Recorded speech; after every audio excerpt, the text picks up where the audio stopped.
Guess what, Star Soldiers and Star Soldierettes?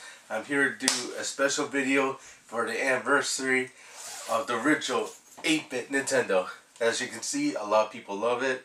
Here I got this Crazy John Cena t-shirt, and look at this. It's in a cool classic, it has a video game style artwork on here with a Black Label style t-shirt.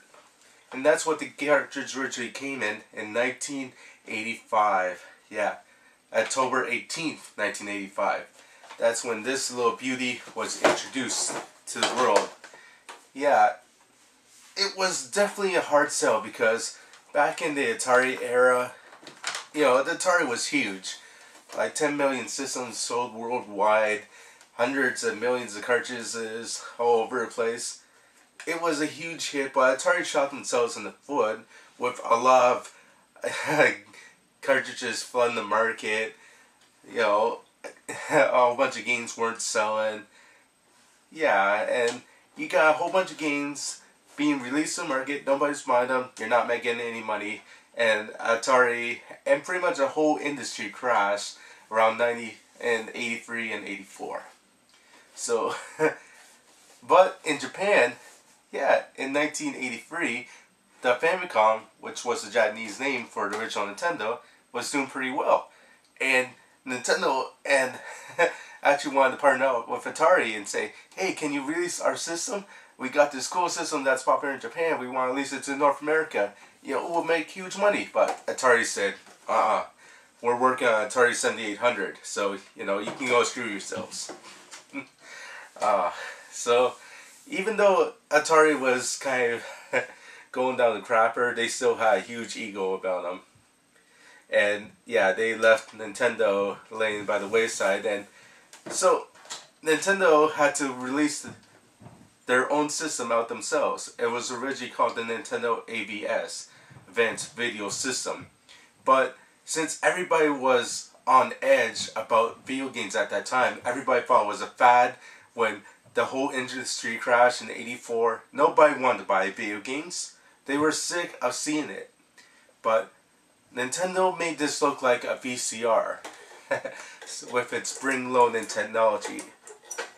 You load the games up inside, you pop them down, and they renamed the Nintendo AVS the NES, Nintendo Entertainment System. So they removed the video part.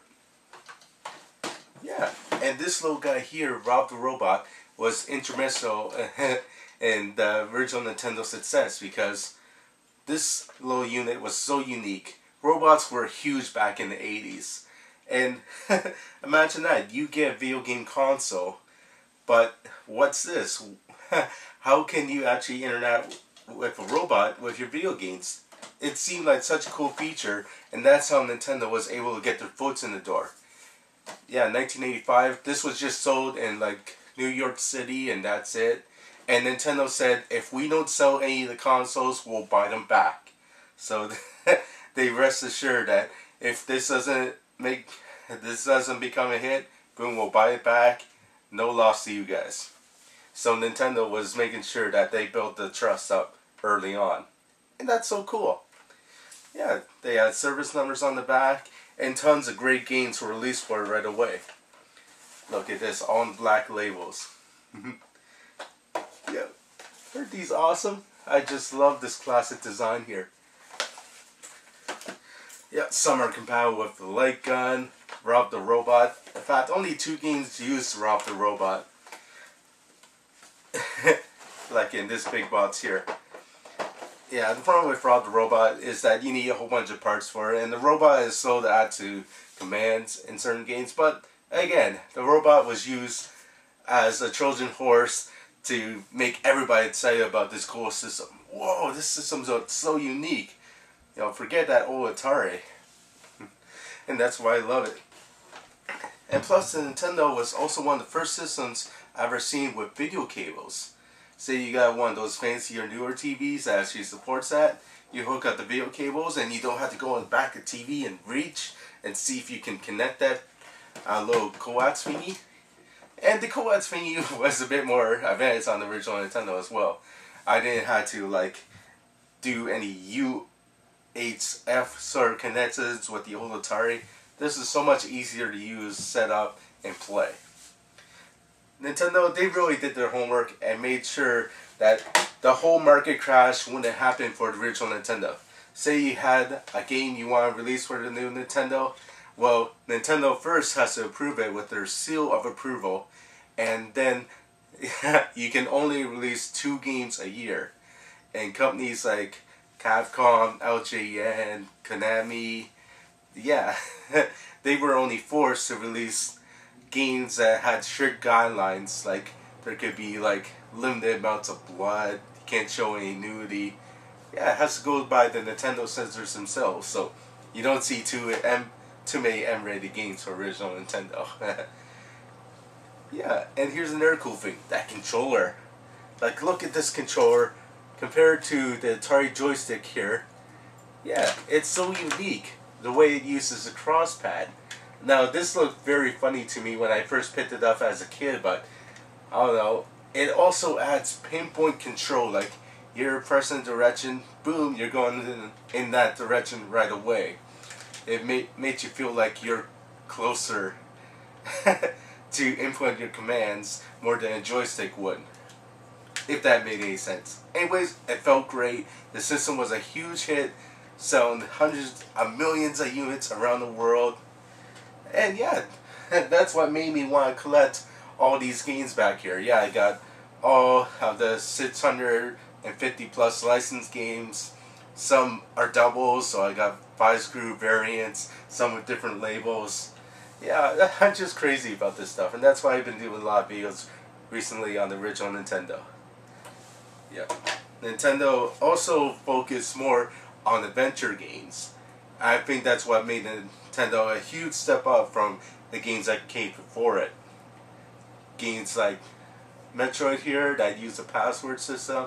Games like Legend of Zelda that use a save feature. Yeah. And it's cool to see like our developers like, yeah, Atari. When they renamed themselves Tengen, they released games like Tetris for the original Nintendo. Of course, they did it without Nintendo's permission, which you can see this one has no seal of approval on it. So yeah, the Nintendo lasted for about 10 years, so 1985 to 95. Yeah, with Wario Woods being the final licensed game, and Sunday Funny being the unlicensed one. It's just cool to look back at this system. 25 years old, man. I just remember playing with so many people. Some are with me, some are not anymore. It's kind of sad in a way, but man, it's the Nintendo just brings back so many memories to me. All those fun games that I used to have to concentrate as a kid.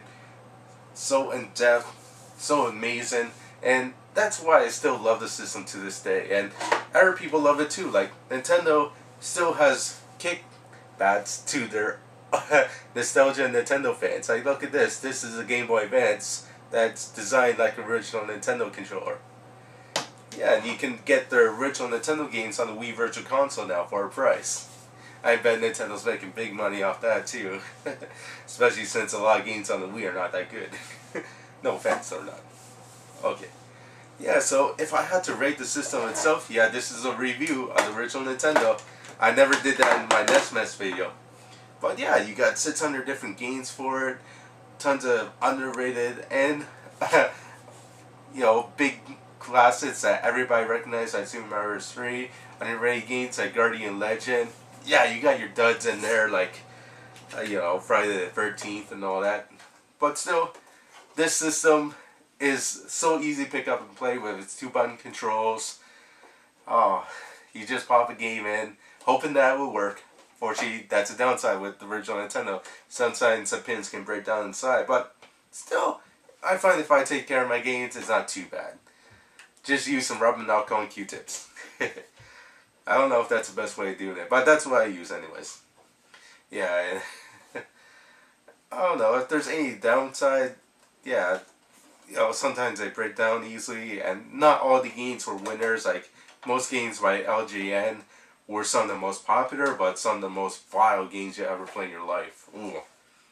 But still, that doesn't mean the system's bad. No, no, no. This system is freaking incredible, and that's why people still play it to this day.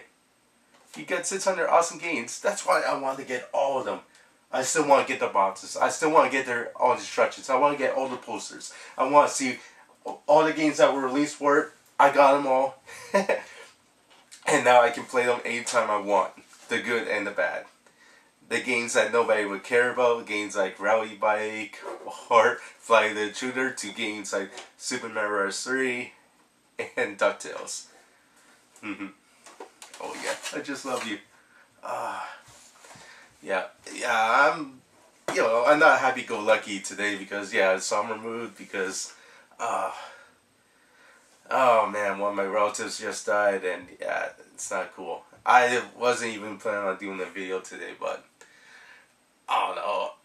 Then I got thinking about 25 years ago, and hearing talking about this original Nintendo. It came to Canada for the first time, thanks to, Mattel and all that. And it was just awesome to play with friends, my cousins, and family members and all that. It just brought people together in a way. And it takes me back to the good old days when I was just a bratty little kid. With not caring the world. And that's why the original Nintendo itself, it's still the greatest video game system of all time, in my opinion. And believe me, I love a lot of other game systems out there, like the TurboGrafx 16, Sega Genesis, I'm a fanboy of those. But the Nintendo was the benchmark for those systems as well. If you look at the crosspad for those systems, very similar to what this system had with that. And that's why this earns a 97 out of 100. Still great to have around the house. I think this should be in everybody's home. But hey, that's just me. Alright. This is Star Soldier, over and out. Happy anniversary, Nintendo. 25 years. Woo! I love yous. Okay, bye.